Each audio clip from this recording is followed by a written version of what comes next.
Hello friends, today I'm going to read one of my favorite stories to you guys. It's called Tops and Bottoms, and it's by Janet Stevens. Since you learned about soil last week and plants this week, you'll enjoy this story. Before I start reading, let's look at the front cover and decide if this is a fiction or a nonfiction book. What do you think? It's definitely made up. Look at the big bear sleeping upside down in the chair. He even has some grown-up shoes on and a scarf around his neck. And look at the little rabbit wearing clothes and holding a big ear of corn. Probably wouldn't happen, would it? Let's start our story, Tops and Bottoms. Remember, good readers are always thinking while they're reading, and there are two things I want you to be thinking about today as I read the story. Look at the big bear sleeping on the chair. He may learn a lesson in this story. I want you to think about the lesson he learns. And I also want you to be thinking about why this story is called Tops and Bottoms.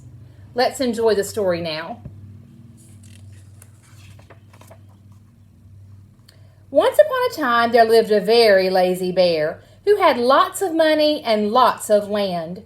His father had been a hard worker and a smart business bear, and he had given all of his wealth to his son. But all Bear wanted to do was sleep. And boys and girls, wealth means money and riches. So his father had given him all those things. Not far down the road lived a hare. And a hare is another word for a rabbit. Although Hare was clever, that means smart, he sometimes got into trouble.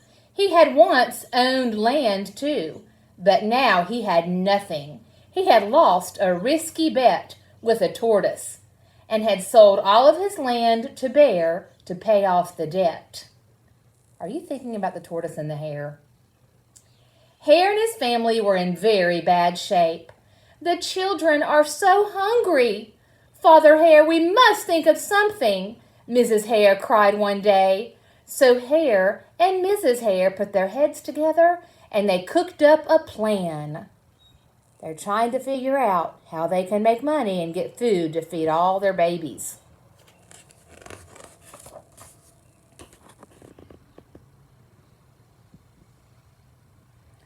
The next day, Hare hopped down the road to Bear's house. Bear, of course, was asleep. Hello, Bear. Wake up. It's your neighbor, Hare, and I have an idea. Bear opened one eye and grunted. We can be business partners, Hare said. All we need is this field right here in front of your house.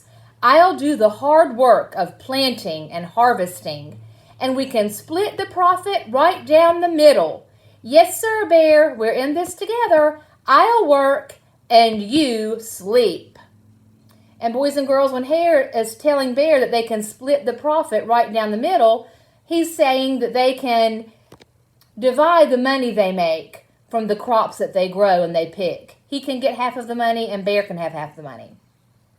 Huh? Said Bear. So what will it be, Bear? Asked Hare. The top half or the bottom half? It's up to you, tops or bottoms. Let's see, Bear said with a yawn. I'll take the top half, Hare. Right, tops. Hare smiled. It's a done deal, Bear.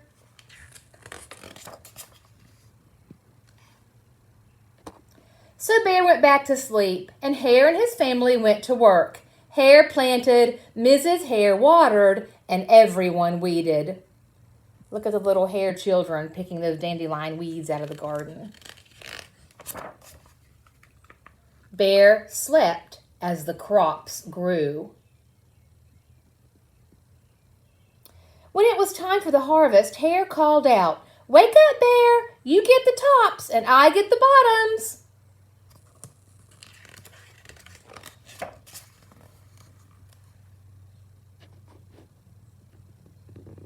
Hare and his family dug up the carrots, the radishes, and the beets.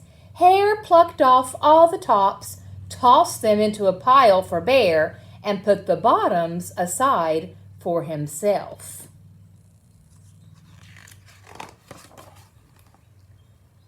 Bear stared at his pile. But, Hare, all the best parts are in your half. You chose the tops, Bear, Hare said. Now, Hare, you've tricked me. You plant this field again, and this season I want the bottoms. Hare agreed.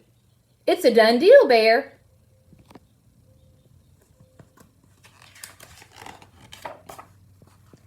So Bear went back to sleep, and Hare and his family went to work. They planted, watered, and weeded. Look at that bear. He's doing the same thing he did last time. Bear slept as the crops grew. When it was time for the harvest, Hare called out, "Wake up, Bear! You get the bottoms, and I get the tops." Remember last time, Hare got the bottoms and Bear got the tops. Hare and his family gathered up the lettuce, the broccoli, and the celery. Hare pulled off the bottoms for Bear and put the tops in his own pile.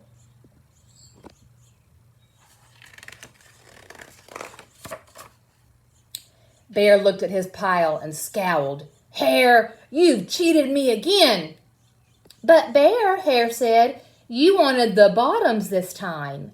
Bear growled, "You plant this field again, Hare. You've tricked me twice, and you owe me one season of both tops and bottoms." "You're right, poor old Bear," sighed Hare. "It's only fair that you get both tops and bottoms this time. It's a done deal, Bear."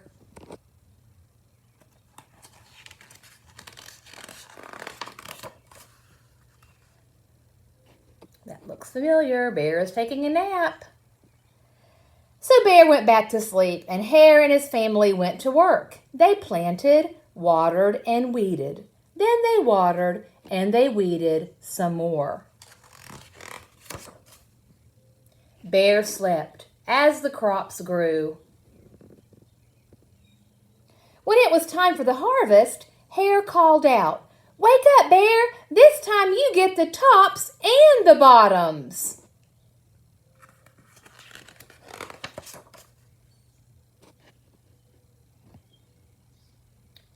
There in front of Bear's house lay a high field of corn. Hare and his family yanked up every cornstalk. Hare tugged off the roots at the bottom and the tassels at the top and put them in a pile for Bear. Then he carefully collected the ears of corn in the middle and placed them in his own pile. Bear rubbed his eyes and watched. "See, Bear, you get the tops and the bottoms. I get the middles. Yes, sir, Bear, it's a done deal."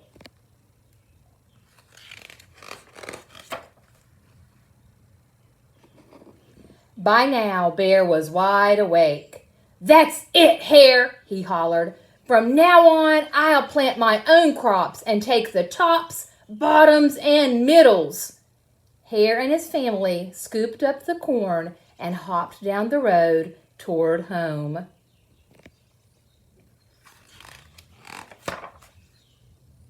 Now Bear's working. Bear never again slept through a season of planting and harvesting. Hare bought back his land with the money he made from the crops, and he and Mrs. Hare opened a vegetable stand. And although Hare and Bear learned to live happily as neighbors, they never became business partners again. The end.